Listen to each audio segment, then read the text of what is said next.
morning to you. I'm Bruce St. James. She is Pamela Hughes. He's Rob Hunter. And here are the stories everyone's talking about. We call it The Playlist. Track 1. So, when was the last time you heard Sarah Palin's name? Thankfully, it's been a while. It has been a while. Well, that is until yesterday. Yeah. Sorry, it came up again. She actually said, it's not too late for someone to get into the GOP race. What? Yeah, even though there are literally, not figuratively, literally 2 weeks until the Iowa primary, I get a sneaking suspicion that Miss Palin misses people not talking about her, or people talking about her once. Well, yeah, well, she got passed over for a second reality TV show. Nobody bet on it. So she needed to do something to try to be relevant again. This just reeks of desperation. I agree, but I do think she's on to a point here that nobody's really satisfied with anybody running for office right now. So if someone came in at the last minute, they might get one of these Newt Gingrich surges that lasts 3 weeks and then fades away like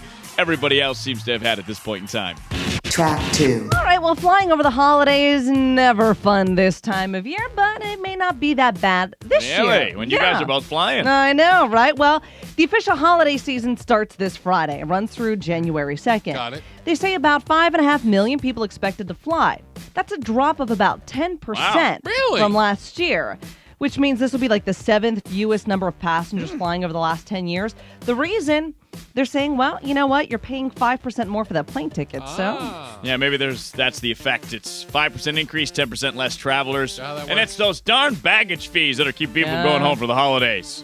Gotta be. It doesn't matter how big the bag is, I tie 2 pieces of twine around it and try to stuff it in the overhead. They're not going to get me on that. Does this mean I might have an empty seat next to me? Of course not. It's not going to happen. I don't believe it. Track 3. So the feds took away that power that Sheriff Joe's deputies had to screen illegal immigrants in jail, right? Well, so they're actually going to come here and do it themselves. 50 federal agents are going to screen, ID, apprehend, and remove criminal aliens from our jails. Okay. But hey, the good news is at least the feds acknowledge we have a problem here in Arizona with illegal immigration. I admit I don't know cop culture, okay? But I understand there's a bit of rivalry between jurisdictions. Is this going to be, uncomfortable in the jail? Do you think they're going to be, sneering at each other? Hey, you missed one over there. Are they going to be mad at each other all the time? I wonder if Do you really think MCSO wants the feds in their jails? No, not at all. Yeah. But I think it is important to make note of. Remember the sheriff said, well, that means these criminals are going to be released back onto the streets in your neighborhood. Yeah, hyperbole. It's not going to happen. The feds are going to come in and help take care of it. Track 4. How much did you spend on gas this year? A lot. But too much. Yeah. Can we all agree on that? Okay. The average family spent $4,155 filling up in 2011. It amounts to just about 8% of the average family's income. It is the highest percentage share since 1981. Wow. Gas averaged over $3.50 a gallon for the entire year. And over the past decade, 5.7% of a family's income went towards gas. As I said, now 8%.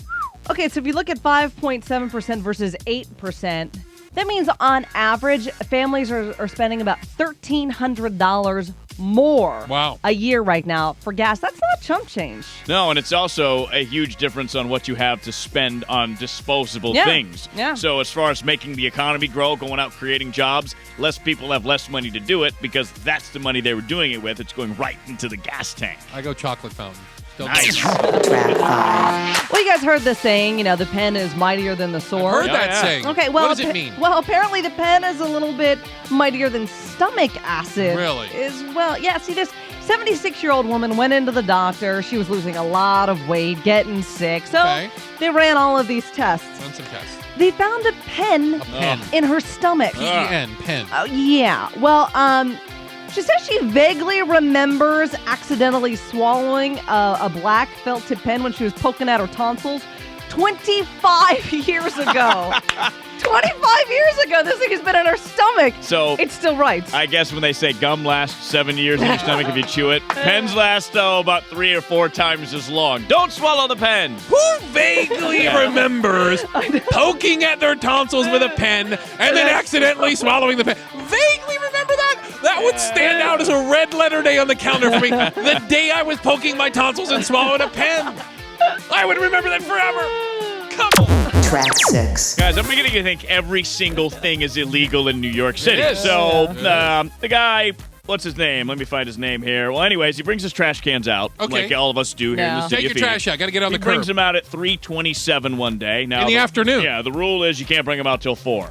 Oh, okay. Homeboy gets a ticket from the New York Sanitation Department. Raymond Jansen is his name. He said, look, I know the city's looking for money, but this is a little bit ridiculous. Yeah, rules are rules, Rob. You know, we got to have it'll be crazy. If we don't have a rule of 4 o'clock, people will be putting them out at 3:15, and we can't have that kind of disorder in New York. New York is such an orderly, clean city as it now. We can't have trash cans out there. There's mounds of trash on street corners in New York. That's the thing. I think good old Raymond Jansen should be, given the thumbs up and a little credit to his account for actually putting trash in the trash can. And then putting it out on the curb versus just throwing it on the street like everybody else in, good old Queens. Estupido. Estupido. How would you tell the difference in a lot of those areas if they'd put the trash out or not? I've seen Coming to America. Queens Exactly. is dirty. You're right. There's a reason we don't live in Coming New to York. America. You New Yorkers. And there's a reason all you New Yorkers live here, okay? Yes. So get over it right off the bat. That is the playlist. 9:30, 10:30, and 11:30. We get you caught up on the stories that people are talking about. It is called The Playlist.